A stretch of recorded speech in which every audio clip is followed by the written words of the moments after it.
It's time now for your latest local news from around the region. I'm Dan Hardenbrook, and this is your Newberry News Update on M123 FM. Your news headlines today brought to you by your three-time award-winning local newspaper of the year. It's the Newberry News. Let's check out this week's front page headlines. Christmas in the Village is next weekend. A bike trail planned to be developed in Lewis County. The final deer harvest report numbers from the firearm deer season. Ask the DNR returns to TV tomorrow, and the purse bingo event that raised $10,000 for residents at the Golden Leaves Living Center. Those stories and more available inside this week's edition of your award-winning Newberry News. It's available now. In your latest local news, Tahquamenon Area Schools back in session today after an early dismissal yesterday afternoon. Tahquamenon Area Schools students and staff were sent home early yesterday as school was dismissed shortly before 2 p.m. due to water issues at the district facility in Newberry. All students were dismissed and the building was closed for the remainder of the day, with all practices and evening events also being canceled. Tahquamenon Area Schools maintenance staff went to work yesterday afternoon. The building was cleared out, resolved the issues, and got the building ready to be reopened today. You can follow updates from Tahquamenon Area Schools at the Tahquamenon Area Schools-TAS Facebook page or go online to taschools.org. The Portage Township Board heard resident concerns as part of their most recent regular board meeting. Portage Township resident Dawn Buckley presented several formal complaints to the Portage Township Board at their most recent meeting. The original complaints were filed in November, with a follow-up on each complaint expected by December's board meeting.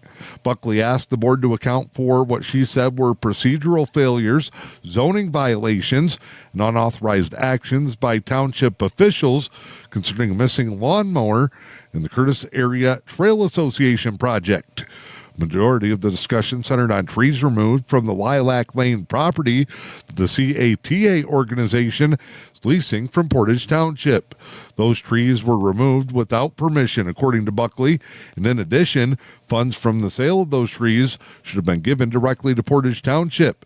Supervisor Steve Sisinski said that he thought the lease agreement had given the CATA permission to use the land any way they like to.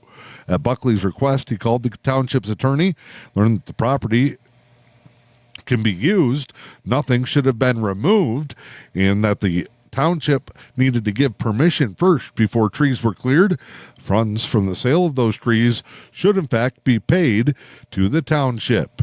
Trustees Pat Abram and Edgar Holbrook issued a joint statement saying that trustees had no part in arranging or marketing the sale of the trees. Abram said that the CATA organization is expected to be present at the township's December 9th meeting and read an explanatory letter to the Board of Trustees. The Newberry News is continuing to provide updates and information. You can read the most recent recap in today's latest edition of the Newberry News. Feeding America will hold a local food distribution in Manistee taking place today. The Feeding America mobile food distribution for Schoolcraft County take place from 10 a.m. to 11:30 at the Schoolcraft Memorial Hospital.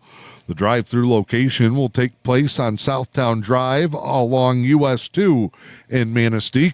Feeding America again returns to Schoolcraft County later today. Officials with the International Bridge Crossing in Sault Ste. Marie have said they've seen a significant drop in traffic.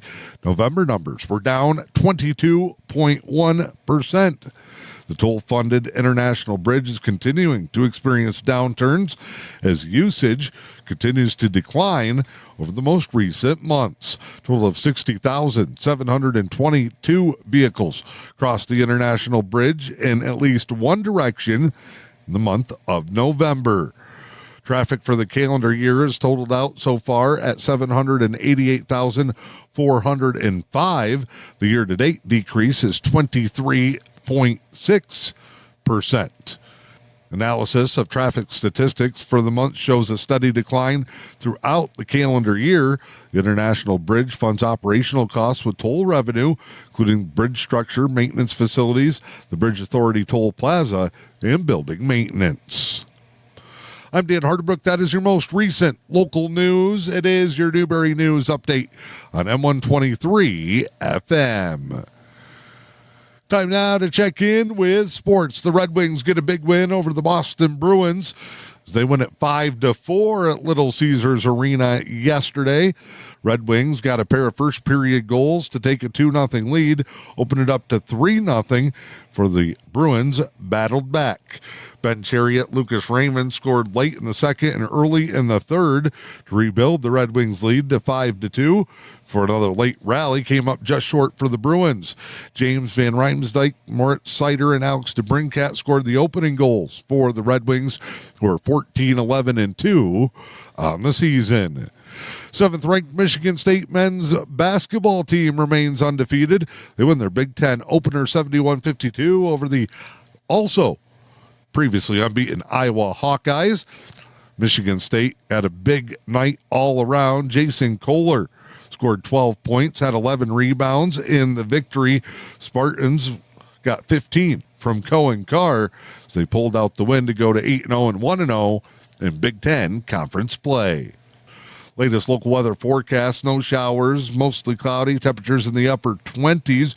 Could see around an inch possible Wednesday. Wednesday night, 1 to 3 inches possible in the overnight, leading to more snow showers Thursday, mostly cloudy. Highs will be in the low 20s with wind chills near 0. I'm Dan Hardebrook. Have a great day. This is your Newberry News Update on M123 FM.